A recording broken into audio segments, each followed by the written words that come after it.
I closed my eyes for the first time, what I saw was a shivling. And automatically I could simply uh, relate to Shiva and start remembering Shiva. Then I started Mahamrityunjay Jap, and that's how my faith, I would not say changed. One more anchor point got added to my faith. Now I believe whenever I would chant Mahamrityunjay Jap, I am going to either do something good for somebody or achieve something for myself. That belief system has got anchored with me in last few months or so. So that's how I think faith evolve, and that's how I think people should look at it with an open mind always, and be ready for changes in their lives and not really get bogged down. I mean, definitely personal losses mean a lot to everybody, but those personal losses, we generally, move on within few days, because those are something that you cannot do anything about. But when it's about professional losses or financial losses, I think we must try to come out even stronger to actually get into the groove back again. So, sir, I would like to hear from you.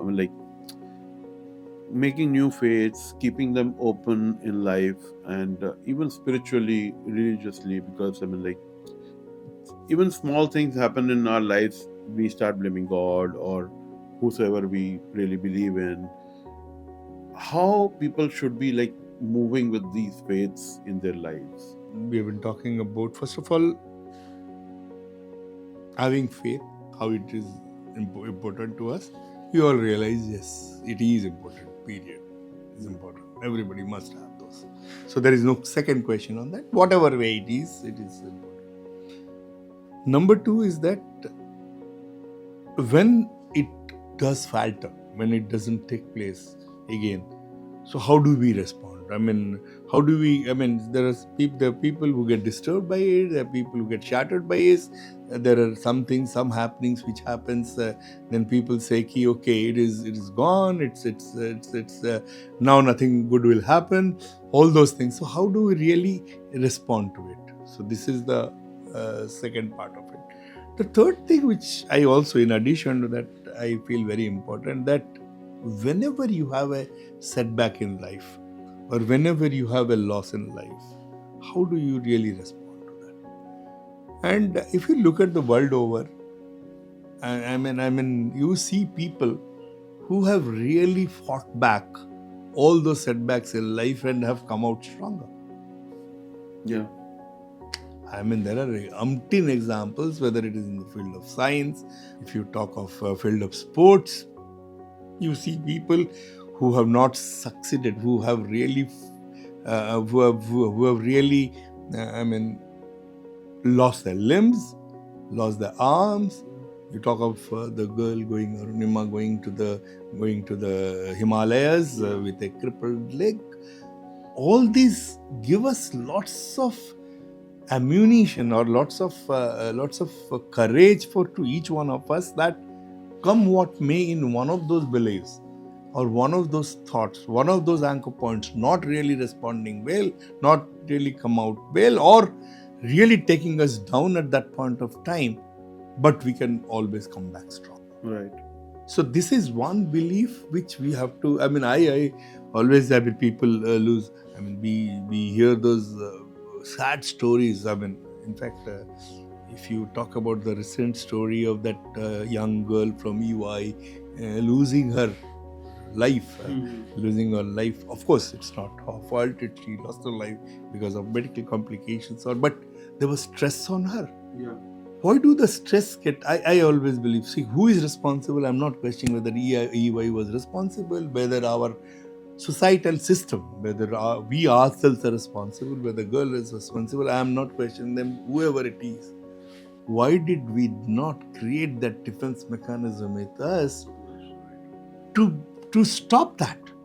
to stop that stress being getting developed on us. I would like, I mean, I would definitely, I'm a big advocate of that. I would like to say that we must create that as a parent, as a brother, as a sister, as a colleague, as a member of the entire society.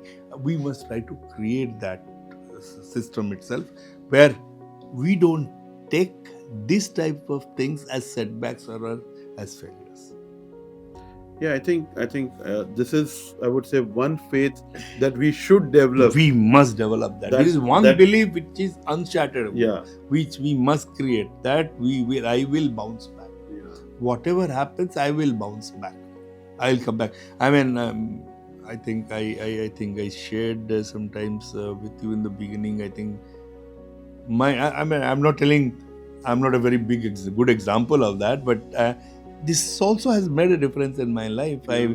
I remember when in my class 9, I did not do very well. I was playing lots of crickets. I was Yeah. being taken on, yeah. So I used to play. I used to spend a lot of time on that. So that was the focus.